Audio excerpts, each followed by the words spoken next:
Right? They really are watching us, and they love that. So our job is to watch them, and we have to understand that despite all the trappings of government, which indicate that they are all-powerful, they have the military, they have the money, they have the security apparatus and so on. Fact is, historically, and here's where history comes in handy, the most powerful governments have had to change policy when the people demanded it. When an outcry grew so great, when the pressure from below grew so great that it became threatening to the government, then the government had to change policy. We have seen governments toppled. We have seen tyrannies toppled all over the world that seem to be impregnable. You know, in the Philippines, suddenly a dictatorship. Marcos is totally in charge. He wakes up one morning and there are 1 million people in the streets. He leaves. Really. This has happened in place after place. In Haiti, Duvalier jumps on a plane. Quick, get out of here, because the people are rising up. The fact is, governments, like all powerful entities, are vulnerable. The government needs people to obey it in order to keep power. When people stop obeying, the government loses its power. Corporations need people to work for it. When people stop working for corporations, then the corporation is helpless. We saw this in the 1930s, General Motors and Ford, huge corporations. We're not going to have a union here. But when the workers left the factories, or even when they sat in the factories and wouldn't let production go on, General Motors was helpless. And so it's important to keep in mind that the power of the establishment rests on our obedience. When we start disobeying, and that's where Thoreau comes in, and that's where the great people in our history come in. That's where Helen Keller comes in, and Emma Goldman comes in, and Mark Twain comes in, and Eugene Debs, and Fannie Lou Hamer, and Martin Luther King. That's where they come in. When that happens, then something will change. And our job is to participate in that process. At this point, to light a fire under these wishy-washy Democrats who have just won an election and who are sort of falling back timidly, and they want to pass non-binding resolutions. How about a binding resolution? How about, yes, you know, how about holding hearings on impeachment? Impeachment. I'm talking about a double impeachment. I'm talking about Bush and Cheney because, you know, they go together. And no, impeachment is not a radical solution. Some people act as, oh, impeachment. They tremble at the thought of impeachment. Some people up, you know, in the high reaches of the Democratic Party, oh, we mustn't talk about impeachment. Impeachment is a constitutional measure. It's right there in the Constitution. The president may be impeached for high crimes and misdemeanors. What Bush has done does that not match the requirement of high crimes and misdemeanors? Sending us into war, lying to us, taking away our liberties, taking away the lives of thousands of Americans and subjecting so many of them to mutilation and a terrible future. Does that not meet the requirement of high crimes? We have to talk to our congressmen or congresswomen. We have to talk to them, let them know how we feel. We have to beef them up and stiffen their spine and tell them to get going because it's a situation that cannot be tolerated for too long. I have to stop soon because I have to give you a chance. And although the orthodox definition of free speech is that the speaker speaks for 50 minutes and gives the audience 5 minutes. Freedom of speech. Freedom of speech means, you know, the president can speak to 30 million people. I can speak to a few hundred. It's a free country. And keep this in mind about power, and keep this in mind about when the government says, when Bush says, oh, we will not retreat. We will not give in. We will stay the course no matter what. Oh, they ask him, what about the people? What about the fact that most people are opposed to this? Well, that doesn't bother me. Well, we've seen that in history. We've seen people say, oh, I will never yield. I will never give in. And they gave in. When enough people got together, when enough people organized, they gave in. We've seen that again and again. I remember George Wallace getting up before a crowd of his Southern supporters and saying, segregation now, segregation tomorrow, segregation forever, and wild applause. 2 years later, the segregation signs were down in the South, and Wallace was campaigning in the black neighborhoods for support in his presidential race. Things change. Things change. It's up to us to move that change along. It's up to us to bring democracy alive. Thank you.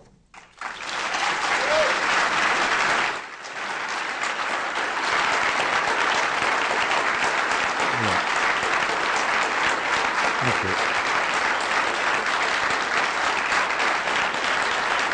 Yes.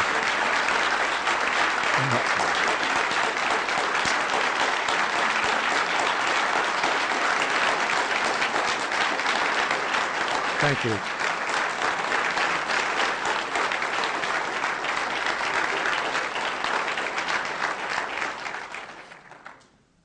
We're going to take questions for about a half an hour.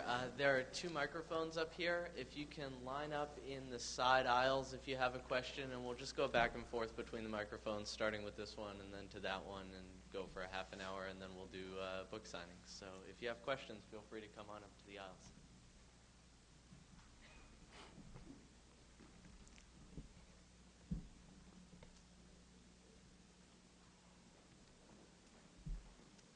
Starting?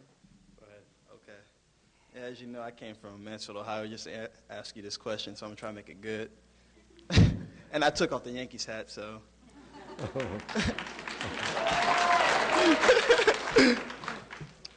Being a community organizer and a student citizen, I just was asking for some advice as far as how do we stem the tide of cynicism and apathy, you know, to keep that from breaching the levees of the optimism that you exude in other politicians or people like myself or other people who really care about things that's going on. Yeah. How do we stem the tide of cynicism and pessimism and hopelessness and all the things that all of us feel on Tuesday and Thursday and Saturday? And I think the key to that is, well, there are 2 keys to that, I think. One is history. One is going back and pointing to those times in the past when people have felt hopeless and people have felt that they couldn't do anything, but they acted anyway. And they acted and acted and acted, and then something happened. I mean, that's what happened. I lived in the South for 7 years during the years of the Civil Rights Movement. And I remember when I came into the South in the late 1950s, there was no sign, really, no really important sign of a great movement. And it looked kind of hopeless. But people began to do things.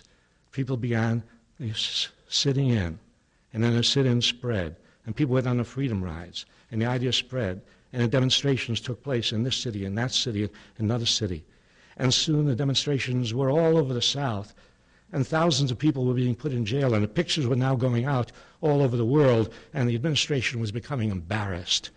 This is very important, to embarrass the people in power, even though we have leaders who are not easily embarrassed. But that I think, is one answer to the question, and that is to show the history of those times when people have felt helpless. So at the beginning of the Vietnam War, and I remember this very distinctly, 1960, spring of 65, the beginning of the escalation of the war, we had a demonstration on the Boston Common against the war. 100 people showed up. And a few years later, well, October 69 actually, another anti-war meeting on the Boston Common, 100,000 people were there.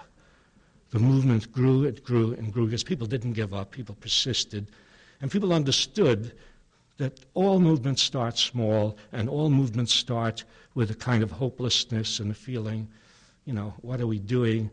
But if people persist and persist and persist, there's a chance that something may happen. The other thing, I said there were two, right? So I shouldn't forget the second. Very often this happens in class. You say, I will now tell you the 5 causes of the American Revolution. After number 3, the teacher falters. But I can remember 2. That's as high as I go. And my second point is to overcome cynicism and a feeling of helplessness, surround yourself with active people, people who are doing things. When people don't do anything, it's very easy to get hopeless. When people are acting, even if the action doesn't seem to bring anything immediate, but after all, there's something about resisting the authorities. There's something about speaking your mind, about being honest about what you're doing, even if you don't see any immediate results. There's something about that which is very satisfying and invigorating, and it invigorates other people too.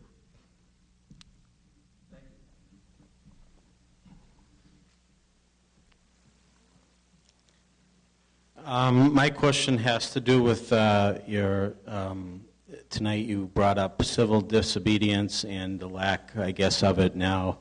And what makes me curious is why is that? And I just want to, there's people like Aaron Russo, who's a filmmaker who's got a movie out, America, Freedom to Fascism, and they're calling people, big people like that are calling for civil disobedience, but I think there's a lack of civil disobedience because of things like the Patriot Act.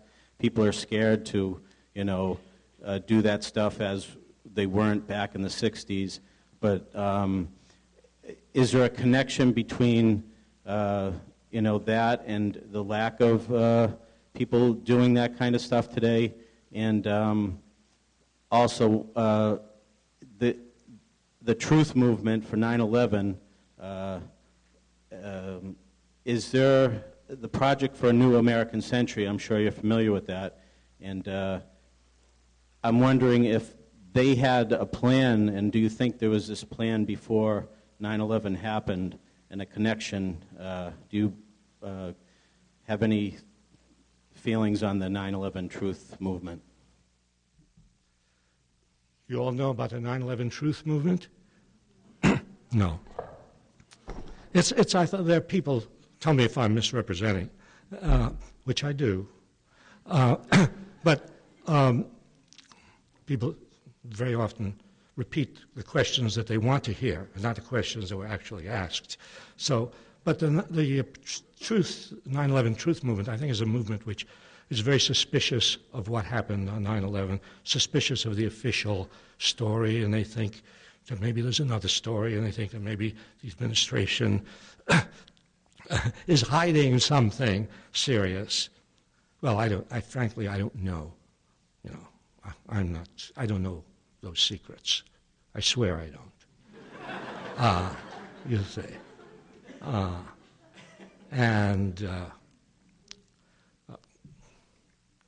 I'll just say this about 9/11. The administration has used 9/11, has used it to scare people and to do what it wanted. What it wanted was to move troops into the Middle East where the oil is.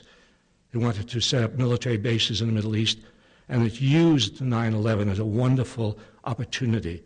It wasn't going to do anything about terrorism. It's very obvious now to simply follow the events of 9/11 by bombing Afghanistan did not reduce terrorism. In fact, it increased the possibility of terrorism. We have, by our actions in the Middle East since 9/11, largely increased the number of terrorists in the Middle East and in the world because we have antagonized so many people When you bomb people, you antagonize.